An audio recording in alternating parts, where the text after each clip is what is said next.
والعصر ان الانسان لفی خسر الا الذین آمنوا وعملوا الصالحات وتواصوا بالحق وتواصوا بالصبر صدق اللہ مولانا العظیم. وقال اللہ تبارک و تعالی فی شأن حبیبہ و محبوبہ مخبرا و آمرا ان اللہ و ملائکتہ یصلون علی النبی یا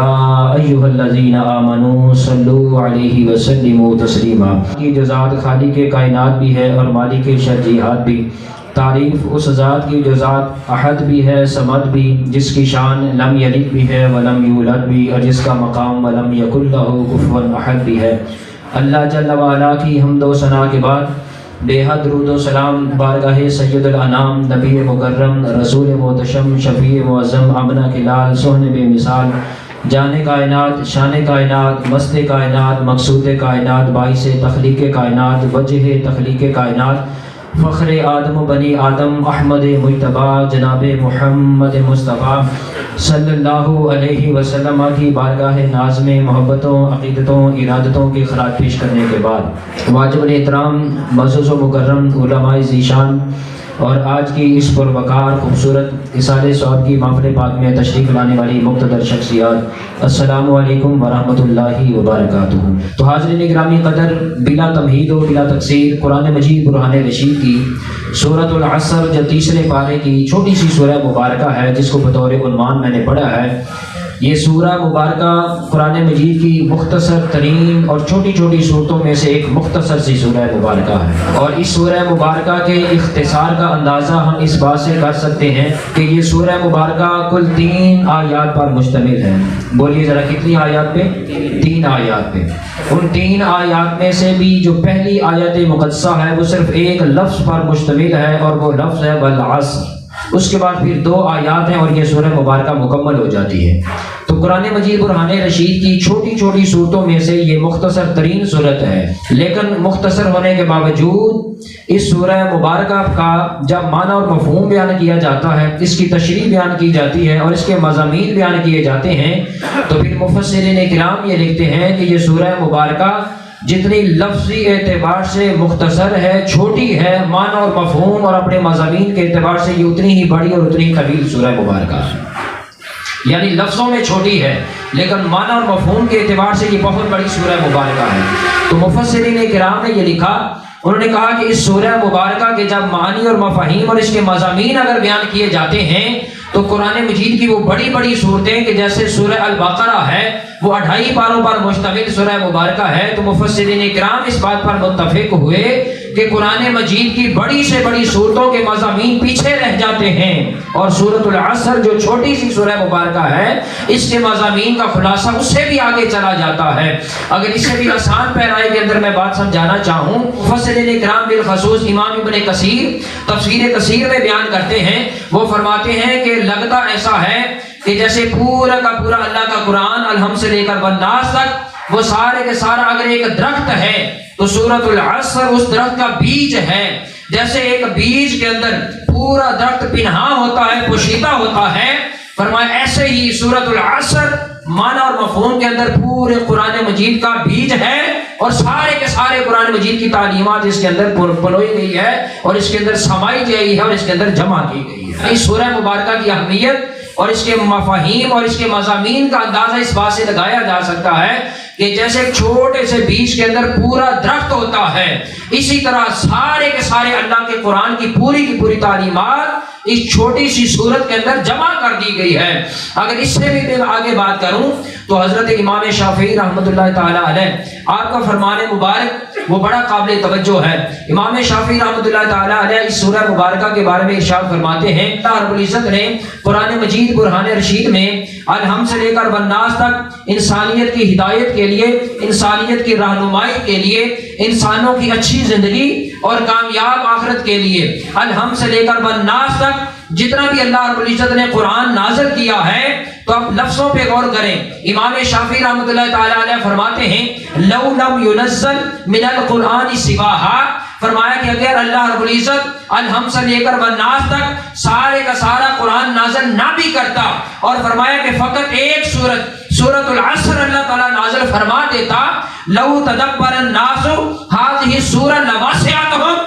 فرمایا کہ لوگ صرف اس ایک سورت کو پڑھ لیتے، اس کے معنی مفہوم اور اس کے مضمون کو سمجھ لیتے اور اس کے مطابق زندگی بسر کر لیتے، تو امام شافعی نے کہا کہ اللہ سارا قرآن نہ بھی نازل کرتا، 30 پارے، 114 صورتیں، 540 رکوع، 6666 آیات اللہ نازل نہ بھی کرتا، تو فرمایا کہ ایک سورۃ العصر کو لوگ پڑھ کر اس پر عمل کر لیتے، تو فرمایا کہ لو تدبر الناس هذه السورۃ لوسعتهم، تو لوگوں کی اچھی زندگی اور لوگوں کی کامیاب آخرت کے لیے ایک سورت ہی کافی ہوا کرتی۔ اتنی زیادہ اہمیت ہے اس سورہ مبارکہ کی۔ پھر اللہ کے محبوب نبی صلی اللہ علیہ وسلم کے صحابہ اکرام کی اگر ہم زندگی کو دیکھیں کے اندر سنن ابو داؤد کے اندر بیان فرماتے ہیں، آپ نے کہا کہ آقا کریم علیہ الصلوۃ والسلام کے صحابہ اکرام کا معمول یہ تھا کہ جب وہ اپنی زندگی کے اندر ایک دوسرے کے ساتھ ملاقات کیا کرتے تھے، ان کے ملاقات کی غرض کوئی بھی ہوتی، ملنے کا مقصد کوئی بھی ہوتا، غرض و غایت کوئی بھی ہوتی، تو امام شافعی نے کہا لم یتفرقا حتی یقرا احدہما علی الآخر سورۃ العصر، فرمایا کہ جب دو صحابی آپس میں ملاقات کرتے تو جب تک وہ ایک دوسرے کو سورۃ العصر کی تلاوت نہیں سنا لیتے وہ ایک دوسرے سے جدا نہیں ہوا کرتے۔ اب اندازہ کیجئے اس سورہ مبارکہ کے اندر وہ کون سی ایسی تعلیمات ہے، آخر کون سا ایسا پیغام ہے کہ جس کے بارے میں یہ اختصار کے پیش نظر چند ایک باتیں میں نے کی ہیں، تو حاضرین گرامی قدر آئیے ذرا دیکھتے ہیں اس سورہ مبارکہ کے اندر اللہ رب العزت نے حکم کا ارشاد فرمایا ہے۔ تو حاضرین گرامی قدر اس سورہ مبارکہ کی سب سے پہلے قابل توجہ جو بات ہے وہ یہ ہے کہ اللہ رب العزت نے اس سورہ مبارکہ کا آغاز حرف قسم کے ساتھ کیا ہے، والعصر، فرمایا مجھے قسم ہے زمانے کی۔ اس والعصر کے اندر جو واو ہے یہ واو قسمیہ ہے۔ اب دیکھیں ہم معاشرتی زندگی میں رہتے ہیں، ہمیں اپنی اس معاشرتی اور سماجی زندگی کے اندر بسا اوقات قسم کا سہارا لینا پڑتا ہے۔ ہم کسی سے کوئی بات کرتے ہیں، کسی کو کوئی خبر دیتے ہیں، اگر ہمیں پتہ چلے کہ میرے مخاطب کو میری بات میں کوئی شک ہے، کوئی احتمال ہے، تو ہم قسم کا سہارا لے لیتے ہیں، اللہ کی قسم کھا لیتے ہیں، قرآن مجید کی قسم کھا لیتے ہیں، کسی بھی چیز کے، حالانکہ قسمیں کھانی نہیں چاہیے لیکن باوجود اس کے ہم قسموں کا سہارا لے لیتے ہیں۔ وجہ کیا ہوتی ہے؟ وجہ یہ ہوتی ہے ہمیں ڈاؤٹ ہوتا ہے کہ جس سے میں بات کر رہا ہوں میرا مخاطب میری بات کے اندر کسی اعتبار سے شک و شبہ کے اندر مبتلا ہے، تو ہم قسم کا جب سہارا لیتے ہیں تو قسم کھانے کی وجہ سے بات کے اندر کلیئرٹی آ جاتی ہے، بات کلیئر ہو جاتی ہے۔ لیکن دیکھیں آج کوئی بڑے سے بڑا عالم دین بات کرے، کوئی بڑے سے بڑا مفتی بات کرے، کوئی شیخ الحدیث بات کرے، کوئی رہبر تشریعت یا پیر طریقت بات کرے تو اسے تو بات کے اندر سہارا لینا پڑتا ہے قسم کا، لیکن کوئی بات احکم الحاکمین رب کرے جو ساری کائنات کا مالک ہے، ساری حقیقتوں کا مالک ہے، ساری سچائیوں کا مالک ہے، ساری دانائیوں کا جو مالک ہے، جب وہ کوئی بات کرنا چاہے تو اس کو تو قسم لینے کی ضرورت نہیں تھی، قسم اٹھانے کی ضرورت نہیں تھی، لیکن باوجود اس کے اللہ رب العزت نے پہلے قسم کھائی ہے، پھر فرمایا ہے کہ مجھے قسم ہے زمانے کی انسان تو گھاٹے کی طرف جا رہا ہے۔ باری تعالیٰ کے ماجرا کیا ہے؟ مخلوق اگر قسم کھائے تو بات سمجھ میں آتی ہے، تو خالق ہو کر، مالک ہو کر، ساری کائنات کا مالک و مختار ہو کر قسمیں کیوں کھا رہا ہے؟ تو رب العزت کی طرف سے جواب یہ آتا ہے کہ میرے بندو جب مخلوق قسم کھاتی ہے تو ان کے قسم کھانے کا مقصد یہ ہوتا ہے کہ میری بات کلیئر ہو جائے، واضح ہو جائے، لیکن میں رب جب کسی بات کی قسم کھاتا ہوں تو میں قسم اس لیے کھاتا ہوں تاکہ قسم کے بعد جو مضمون میں بیان کر رہا ہوں، جو بات میں بیان کر رہا ہوں وہ اتنی قابل توجہ ہے، اتنی قابل توجہ ہے کہ انسان ساری زندگی اس پر توجہ کرتے کرتے اگر گزار جائے تو تب بھی کم ہے۔ مطلب یہ ہوا کہ اللہ اس لیے قسم کھاتا ہے تاکہ اس قسم کے بعد جو بات بیان کی جا رہی ہے وہ کوئی معمولی بات نہیں ہے، وہ بڑا اہم بیان ہے، اس لیے اللہ تعالیٰ قسم کھا کر پھر اس کو بیان فرماتا ہے۔ تو حاضرین گرامی قدر ذرا اندازہ تو کیجئے اللہ رب العزت جس کو قسموں کی حاجت نہیں، وہ ان ساری چیزوں سے پاک ہے، باوجود اس کے وہ قسم کھا کے کہتا ہے کہ انسان تو خسارے میں ہے، تو گھاٹے کی طرف جا رہا ہے، تو لاس کی طرف جا رہا ہے۔ اس پیغام پر غور کرتے ہیں کہ انسان تو کیسے گھاٹے میں جا رہا ہے، تو کیسے خسارے میں جا رہا ہے۔ تو حاضرین گرامی قدر اگر تو اس گھاٹے اور خسارے سے مراد دنیاوی خسارہ مراد لیتے ہیں تو پھر تو یہ بات کسی اعتبار سے سچی ثابت نہیں ہوتی۔ دیکھیں میں ایک دو مثالیں آپ کے سامنے رکھتا ہوں۔ ایک بندہ دکاندار ہے، دکانداری کرتا ہے، 2020 کے اندر اس نے دکان بنائی ہے، ابتداء تو ہم کہہ سکتے ہیں کہ اس کو تجربہ نہیں ہے، ایکسپیرینس نہیں ہے، گاہک کو ڈیل کرنے کا بھی اس کو معلوم نہیں تھا، ایکسپیرینس نہیں تھا. وہ کہتا ہے کہ میں ابھی گھاٹے کی طرف جا رہا ہوں. 1 سال 2 سال 3 سال 4 سال جیسے جیسے اس کے تجربات بڑھتے جائیں گے، کسٹمر کو ڈیل کرنے کا ایکسپیرینس بھی آتا جائے گا، پھر 5-7 سال کے بعد وہ کہہ سکتا ہے کہ میں پہلے سے بہتری کی طرف جا رہا ہوں. ایک فارمر ہے، کسان ہے، کھیتی باڑی کرتا ہے. ابتداء آپ کہہ سکتے ہیں کہ اس کو کھیتی باڑی کے اندر تجربہ نہیں تھا، 2-4 سال 5-10 سال کھیتی باڑی کی، بعد ازاں اس کو ایکسپیرینس ہوا، تجربہ ہوا، پہچان ہو گئی، وہ بھی کہے گا کہ میں تو بہتری کی طرف جا رہا ہوں. آپ ایک جاب ہولڈر کو لے لیں، وہ جب جاب کرتا ہے ابھی اس کا جو پے اسکیل ہوتا ہے وہ چھوٹا ہوتا ہے، لیکن جیسے جیسے پروموشن بڑھتی جاتی ہے، جیسے جیسے سروس بڑھتی جاتی ہے، ویسے ویسے اس کا پے اسکیل بھی بڑھتا ہے اور اس کی سیلری بھی بڑھتی ہے. وہ بھی کہہ سکے گا کہ میں بھی پہلے سے زیادہ خوشحال ہو چکا ہوں، بہتر ہو چکا ہوں. تو بس معلوم یہ ہوا کہ فزیکلی تو انسان بہتری کی طرف بڑھتا جاتا ہے. دکاندار ہے، کسان ہے، کوئی سرونٹ ہے، وہ بہتری کی طرف جا رہا ہے. لیکن اللہ کا قرآن کیا کہتا ہے؟ اللہ کہتا ہے کہ میں قسم کھا کے کہتا ہوں کہ انسان تو گھاٹے کی طرف جا رہا ہے، تو خسارے کی طرف جا رہا ہے. باری تعالیٰ ہم یہ سمجھتے ہیں کہ ہم بہتری کی طرف جا رہے ہیں، تو کہتا ہے کہ خسارے کی طرف جا رہے ہیں. تو میرے رب تعالی کی طرف سے یہی جواب آتا ہے کہ میرے بندے، جس کو تو خسارہ سمجھ رہا ہے، میں اس خسارے کی بات نہیں کر رہا، بلکہ میں تو تیرے آخرت کے خسارے کی بات کر رہا ہوں، میں تو تیرے اخروی گھاٹے کی بات کر رہا ہوں. تو دنیا میں آیا تو دنیا کا ہو کر رہ گیا، تو دنیا جمع کرنے میں لگ گیا، تو دنیا کے کمپٹیشن کے اندر لگ گیا، تو دنیا کی مقابلے بازی کے اندر لگا. تو یہ سمجھنے لگا کہ میرا فلاں رشتہ دار، میرا فلاں دوست، میرا فلاں ہمسایہ، میرا فلاں جاننے والا وہاں تک چلا گیا، میں ابھی ادھر کا ادھر ہی ہوں. بس اسی پہچان کے اندر، اسی کوشش کے اندر کہ میں آگے نکل جاؤں، میں اور آگے بڑھ جاؤں، تو مالے دنیا جمع کرنے میں لگ گیا. تجھے جائز اور ناجائز کا بھی فرق نہ سمجھ میں آیا، تجھے اپنا اور بیگانے کا مال بھی سمجھ میں نہ آیا، تجھے حق تلفی کیا ہوتی ہے یہ بھی پہچان نہ آئی. تو جس طرح کا بھی آیا سمیٹتا گیا، جمع کرتا گیا، دنیا میں آ کر دنیا کا ہو کر رہ گیا. بس جب میں نے دیکھا کہ تو دنیا میں آیا اور دنیا ہی کا ہو کر رہ گیا،